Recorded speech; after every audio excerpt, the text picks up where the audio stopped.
a lot of people were miserable about Memorial Day weekend. Memorial Day weekend was rough, really rough. We had a rough week as well. Everybody's feeling it everywhere. The way everything's going, strong will survive.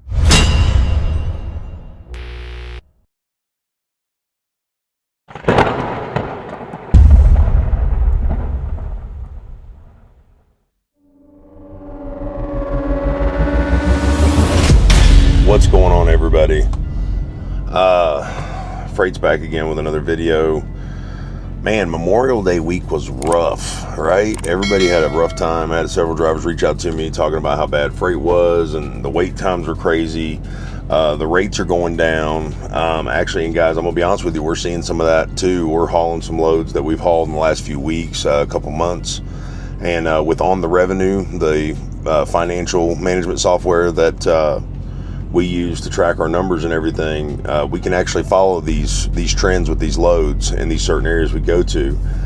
Me and Mama didn't do really good this week either, guys. We're going to go into our settlement here for this week right here. You can see we had only 2,529 miles as a team truck. We went really nowhere at all, and so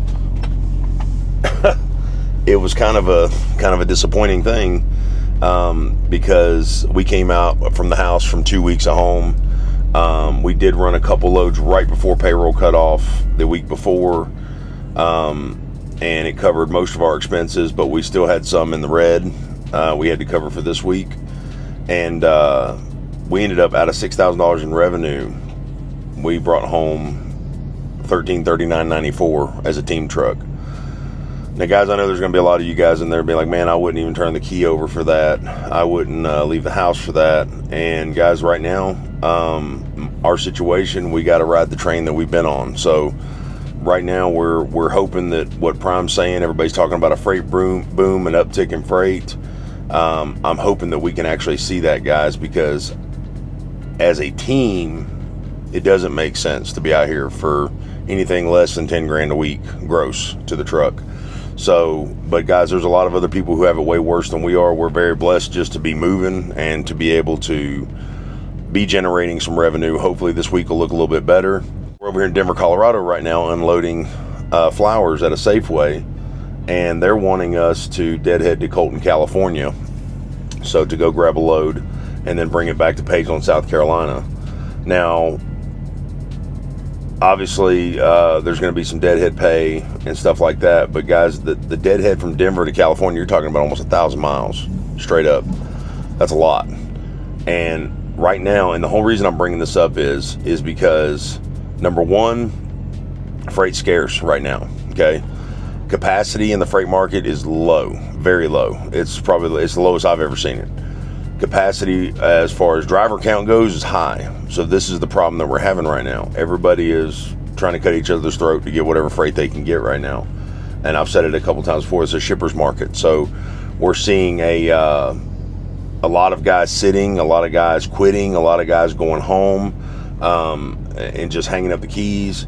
And guys, this is I've had several drivers reach out to me this week worrying about what's going on because Memorial Day was so tough. I'm going to tell you, this is a cycle in the freight industry, okay? And it's going to happen. The better that you do in the industry, the better the industry does, the harder it's going to fall eventually. So this is a cleansing cycle. We have a lot of factors, like we've talked about in some previous videos, that actually make up the problem that's happening with the freight right now. You've got, the post-COVID slump. We've got the election year. We've got the way the economy's been with the inflation and being on the brink of a recession for X amount of years.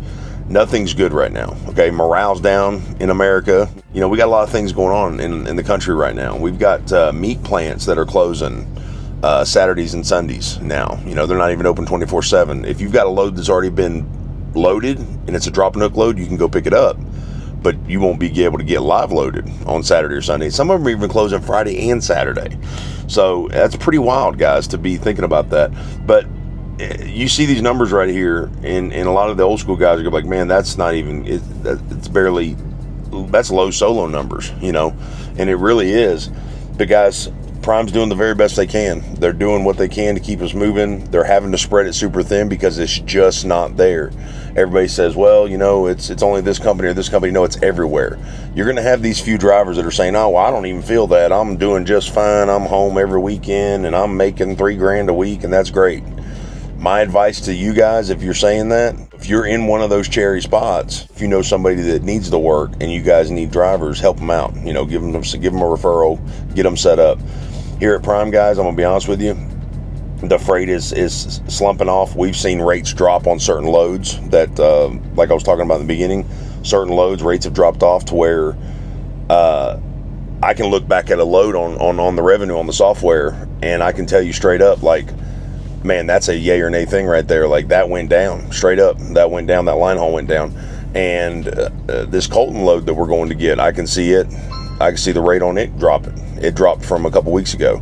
So, guys, Prime's trimming rates here and there. There's evidence of it on the numbers here, and they're probably having to keep the lanes. You know, they're probably having to just a little bit to keep rejections low, so we can keep these lanes and keep everybody moving. So if you're at Prime, or even if you're at another company and you're doing lease, you're doing owner op, or you're leased onto a carrier, really think about the situation at hand before you deny a load or accept a load. You know, really think about where you're sitting at. What is it going to really benefit you? Can it get you to a better area quicker? My best advice to you guys is to be comfortable with being uncomfortable. First of all, keep your head down, stay positive, be as consistent as you possibly can. Do whatever you can as an operator to make yourself more efficient. So that could be arriving earlier to shippers and receivers. That could be fueling better. It could be driving your truck better. I've seen a lot of owner ops, like hood trucks. Guys are slowing down. Like, they're not driving 90 to nothing anymore. They're slowing down. They're backing off, trying to save that fuel. Guys, take advantage of every little perk that you have to make yourself more efficient, more profitable. I can't stress that enough. Like, people I talked to several drivers this week that they're trying to figure out why they're not making the money that they want to make. And, you know, at Prime, the biggest thing that they teach you, you know, when you come in to learn the business side of things, is the number one thing you can control is your fuel.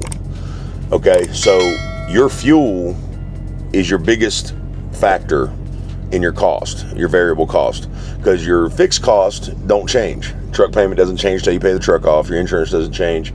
Your permits don't change, you know, yada, yada. Things that never change, that's your fixed cost. So your variable cost, biggest variable cost you have is fuel. And if you're just talking about tractor fuel, we're not talking about reefer fuel or anything like that. These guys that I talked to, man, they didn't realize what kind of issue until we started breaking numbers down, that how big of a difference their fuel really made. I had one guy, man, over the past 95 weeks, his fuel cost was 62 cents a mile. Okay, and we did the figures at 60 cents a mile. I think he had 251,000 miles. So 251,000. Let's say he could get that down to 20 cents a mile. So say he would have saved 47 cents a mile. If he'd have been at a 20 cent a mile fuel cost, okay, 251,000 times the 47 cent he would have saved, that's $117,000. I mean, that's crazy over 95 weeks, which divided by 95, that would have put an extra $1,200 in his pocket. And he trained and he's done solo and all that stuff over those 95 weeks too. That's a big difference, guys. I mean, that makes sense to run a little bit slower, be a little bit more consistent. I've had guys tell me, I just can't run under 65. I just can't do it. You know, I mean, we did the figures on it. If you're running 65 a week, okay, say you try to keep your hours legit like I do, you're running 65 a week times 8 hours a day. That's 3,640 miles every week, 7 days, keeping it balanced. You're doing 8 hours for your drive time. You're doing 45 minutes for your on duty for loading, unloading, fueling, inspection. If you're driving 61, which is where we like to stay at with the Freightliner, 62 with a Peterbilt, you're looking at 3,416 miles. There's nobody on planet Earth right now, even before all this started, that's actually doing that kind of mileage.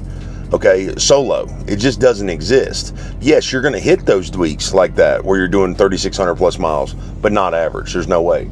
So if you're not averaging those miles per week, If you're not averaging 3,640 miles a week, if you're not averaging 3,416 miles a week, why are you driving 65 and above? Why are you trying to beat like people say, why can't you make loads on time? You need to trip plan better. That's exactly what you need to do. You can. I promise you. I've been doing it for 7 years. I run recaps and I run 62. Now, Leadfoot in the back there, she likes to run 65, but I can't tell her anything. So, but guys, I'm telling you, slow down. If you're in a Freightliner, my advice to you, set the cruise on 61, let the truck do the work. If you're in a Peterbilt, set the cruise on 62, let the truck do the work. That's if you're at prime, guys. You could have two of the same trucks, okay? And they're gonna both run differently. Same year, same model, same engine, same drivetrain, everything. And they're both gonna run a little bit differently. So don't think that what works for me or you're one of your buddies is going to work for you, but try it, experiment a little bit, find out where the sweet spot is.